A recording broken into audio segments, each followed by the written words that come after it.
6 మంది గాయపడితే ప్రతి ఒక్కరిని పేరు పేరున పరామర్శిస్తే అందరూ కూడా నలిగిపోయి 100 మంది మీద పడిపోయారు.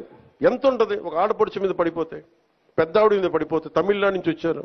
ఎలా ఉందమ్మా మీకంటే, కడవలు పాత్రికాంగయ్యా, కడవలు వెళ్ళి దేవుడు బయటికి తీసుకొచ్చాడు మమ్మల్ని అంటా ఉన్నా.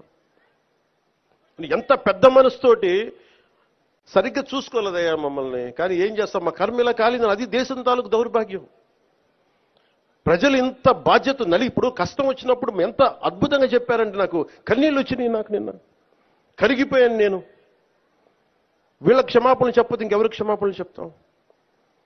ఏఈఓ కానీ, ఏఈఓ వెంకయ్య చౌదరి గారు కానీ, ఈఓ శ్యామలరావు గారు కానీ, చైర్మన్ బిఆర్ నాయుడు గారు కానీ, టీటీడీ బోర్డు సభ్యులు, పాలక మండలి సభ్యులందరూ కానీ, మీరందరూ వచ్చి ఒక్కొక్క వ్యక్తి గురించి కథ వింటప్పుడు మీకు బాధ అర్థమవుతుంది. క్షమాపణలు చెప్పండి. మీరు క్షమాపణలు చెప్పి తీరాలి, వేరే దారి లేదు. మీకు క్షమాపణ చెప్తే చెప్పడంలో తప్పులేదు.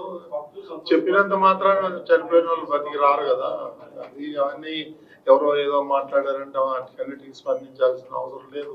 కాకపోతే తప్పిదం జరిగింది, అది ఎలా జరిగింది, ఎట్లా జరిగింది అనేది ఎంక్వైరీ చేస్తారు. బాధ్యుల మీద కఠినమైన చర్యలు తీసుకుంటారు. అందులో ఏమాత్రం డౌట్ లేదు.